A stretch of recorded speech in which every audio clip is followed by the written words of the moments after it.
Bienvenue, Infolami est un Infinix Hot 50 et aujourd'hui je vais vous montrer comment importer des contacts depuis votre carte SIM vers l'appareil.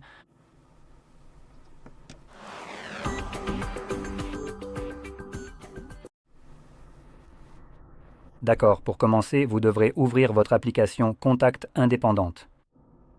J'en ai une juste ici. Et dans la liste, vous verrez tous vos contacts. Actuellement, ces contacts sont affichés à partir de ma carte SIM et vous pouvez rapidement le constater grâce à la présence de cette petite icône SIM qui se trouve à côté de la lettre du contact ou de la photo. Car vous pouvez avoir cela à la place de la première lettre du nom. Si vous avez ajouté une photo, ce sera la photo qui s'affichera à la place. Cette icône restera généralement affichée, mais pour être honnête, vous ne pouvez pas ajouter de photo à un contact sur la carte SIM. Bref. Nous allons maintenant passer à l'importation des contacts afin de pouvoir ajouter toutes ces informations. Et vous pouvez commencer en cliquant sur cette icône d'engrenage ici, puis en allant tout en bas sur Importer Exporter les contacts. Je vais cliquer dessus. Il vous demandera rapidement d'où vous souhaitez importer les contacts. Donc, nous avons le téléphone, la carte SIM ou le stockage. Dans ce cas, nous allons sélectionner la carte SIM.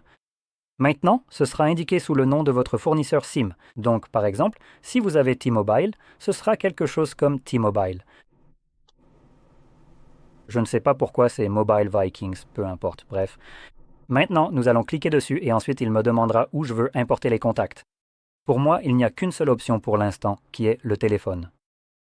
Mais en général, vous verrez aussi le compte Google ici, ou peut-être même Infinix maintenant. En général, je recommande toujours d'importer les contacts sur le téléphone, et il y a une raison à cela, c'est qu'en important les contacts dans le cloud, comme Google, vous donnez en gros toutes les informations personnelles des personnes auxquelles appartiennent ces contacts pour que Google puisse créer un meilleur profil pour cette personne, pour la publicité et la monétisation.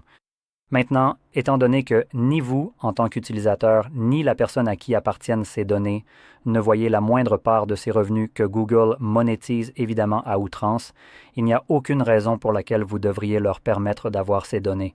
Et deuxièmement, je trouve tout simplement insupportable que quelqu'un d'autre puisse en gros donner mes données personnelles à Google. J'essaie justement d'empêcher que cela arrive, et puis quelqu'un importe mes contacts dans le cloud et c'est fini. Mon numéro de téléphone, mon nom et toutes les autres informations associées à ce contact, Google y a désormais accès. Moi qui essaie d'empêcher que cela arrive, quelqu'un d'autre peut tout simplement piétiner cette logique et le faire à ma place sans ma permission. C'est vraiment génial. Bref, je vais sélectionner ça et une fois que vous choisissez l'une des options, elle sera visible pour vous. Vous aurez alors la liste des contacts qui se trouvent sur votre carte SIM dans ce cas. Et vous pouvez sélectionner manuellement chacun d'entre eux. Ou vous pouvez tous les sélectionner ici avec la case en haut, puis désélectionner ceux que vous ne voulez pas. En gros, assurez-vous que tout ce que vous voulez est bien sélectionné et faites-le de la manière la plus rapide possible. Et à partir de là, cliquez sur OK et les contacts sont maintenant importés. Donc nous pouvons revenir à notre liste de contacts. Et ce qui est pratique ici, c'est que les contacts importés remplacent ceux qui étaient sur votre carte SIM, donc nous n'avons toujours que 3 contacts visibles.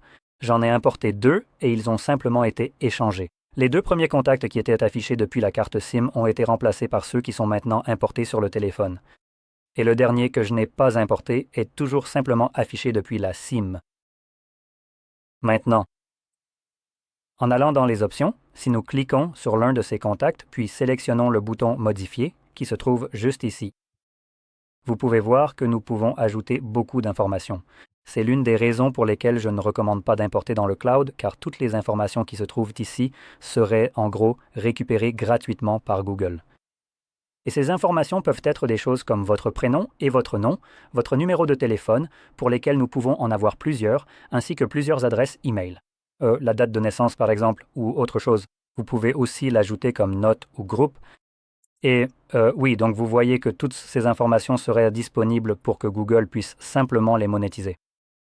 Et cela fait beaucoup d'informations personnelles, surtout avec des choses comme par exemple la date de naissance et dans les notes, vous pouvez ajouter des éléments comme des adresses selon l'application.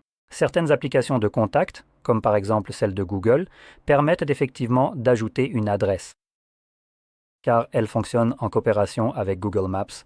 Donc vous pouvez simplement, taper dans Google définir un itinéraire vers, par exemple, la maison de Jeff, n'est-ce pas? Et il sélectionnera le contact Jeff, prendra l'adresse à partir de celui-ci et vous y guidera, n'est-ce pas?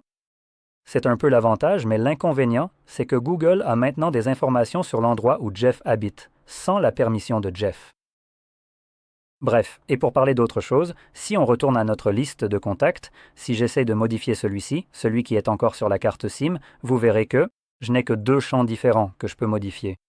Le premier est le nom du contact et le second est simplement un numéro. Il n'y a aucun autre champ que je puisse ajouter ou quoi que ce soit de ce genre. Voilà, c'est à peu près tout. En tout cas, j'espère que cela vous a été très utile et si c'est le cas, n'oubliez pas de liker, de vous abonner et merci d'avoir regardé.